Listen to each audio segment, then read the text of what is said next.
C'est très chaud sur le chef d'État ukrainien Volodymyr Zelensky. Il est complètement dépassé par la situation des événements qui sont en train de tomber sur son sol. Chers dames, chers messieurs, Zelensky est remonté. Zelensky est complètement perturbé par une série de catastrophes qui viennent de frapper cette nuit l'ensemble du territoire ukrainien. Alors, chers dames, chers messieurs, Poutine avait bien parlé. Poutine avait bien averti à Volodymyr Zelensky de ses multiples actions avec ses alliés. Mais, après que la Russie ait filmé Zelensky lors de son cortège présidentiel, depuis la localité de Kiev, où Poutine était assis au Kalamar en train de visionner Zelensky dans ses déplacements avec un drone fantôme, bien sûr. Cette nuit du 22 au 23 novembre 2024, une multiple série de catastrophes viennent de frapper, mais sur l'ensemble du territoire ukrainien, à Odessa, même au niveau de la capitale, jusqu'au point où la tour de contrôle, la sirène là, ce qui alerte les Ukrainiens de se mettre à l'abri est totalement tombée en panne. Mais ce n'est pas tout. Il y a encore d'autres multiples de séries de catastrophes que l'Ukraine vient d'avoir du côté d'Odessa et de multiples localités. Alors, on se pose bien des questions. Et les habitants affirment qu'il n'y a pas eu d'arrivée de missiles ou bien de roquettes ou des grenades venant de la Fédération de Russie ou bien des drones kamikazes. Mais ils ne comprennent pas. Les Ukrainiens sont perturbés. Zelensky est perturbé. Mesdames, mesdemoiselles et messieurs. Alors, ce conflit est en train de prendre une nouvelle dimension des choses. Et le monde entier est surpris. Tout le monde est étonné. Dans la même nuit d'aujourd'hui, on a découvert un drone fantôme du côté de la Grande-Bretagne. Chers dames, chers messieurs, de quoi s'agit-il du côté de l'Ukraine? Qu'est-ce qui n'a pas marché? Qu'est-ce qui est comme dégâts du côté de l'Ukraine? Permettez-moi de vous donner l'annonce. Du côté de la région d'Odessa, on nous annonce qu'un incendie a ravagé des entrepôts de munitions. Des entrepôts de munitions envoyés par l'OTAN du côté d'Odessa. Mais il n'y a pas eu d'arrivée de missiles. Il n'y a pas eu de lancement du côté russe. Ils sont étonnés. Alors, on va encore aller plus bas dans les profondeurs. Les habitants affirment qu'il n'y a eu aucune arrivée. Après, à peu près au même moment, 2 transformateurs explosent à Kiev. Pendant que l'incendie ravage les entrepôts de munitions, d'armes du côté de la ville d'Odessa, 2 transformateurs sont partis au repos éternel du côté de l'Ukraine, du côté de Kiev, au sein de la capitale. Mais on se rappelle, Poutine avait fait ici un lancement, une série de lancements de frappes sur l'Ukraine, où il a complètement détruit leur système énergétique. Donc, il y a eu quelques transformateurs qui sont restés. Mais comme cela ne suffisait pas, on ne connaît pas qui est derrière ce qui s'est réellement passé.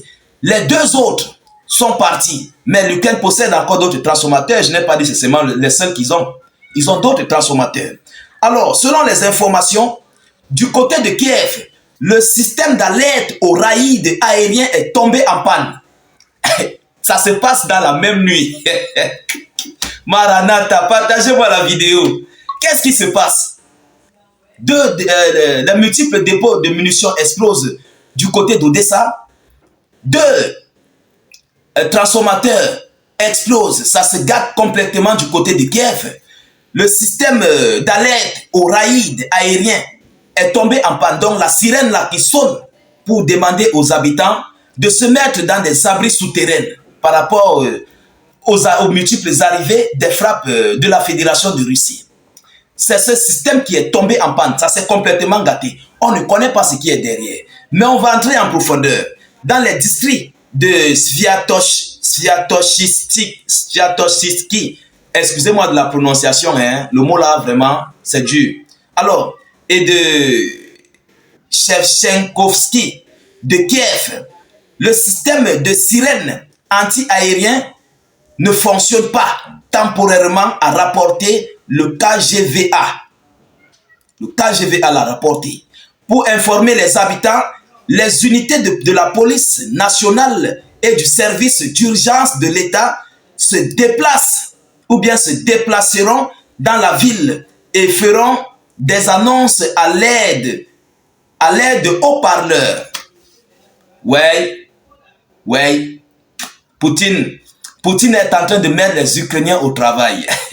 Oui, monsieur, Poutine met les Ukrainiens dans un boulot, mais incontestable. Donc maintenant, on va suspendre les raïds, les systèmes de raïds. Et puis vous allez parler avec vos bouches. Vous allez siffler avec vos bouches. Donc vous allez alerter toute une capitale d'aller aux abris avec des micro-haut-parleurs. Mesdames, mesdemoiselles et messieurs, et ce n'est pas tout. On va aller en profondeur. Lors des attaques de missiles russes, il ne reste plus aux autorités ukrainiennes qu'à courir dans la ville et à crier. 2 transformateurs ont explosé à Kiev. Des témoins oculaires rapportent 2 éclairs lumineux très forts qui ont surgi à leurs yeux. Mesdames, mesdemoiselles et messieurs, l'heure est grave. Ah oui, c'est très grave. Alors, est-ce que c'est Vladimir Poutine? Ou bien est-ce que ce sont ces gars qui sont derrière?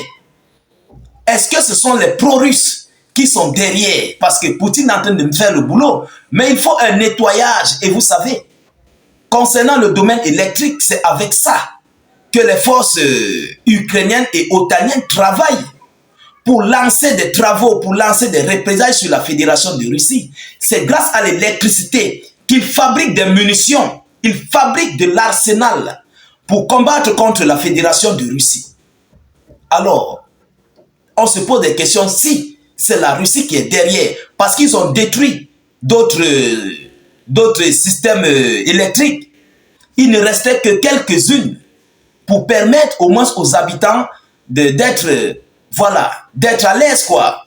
Essayer au moins de charger le téléphone portable, essayer d'avoir des informations. Mais comme cela ne suffisait pas, même ce qui restait là, ça a été balayé.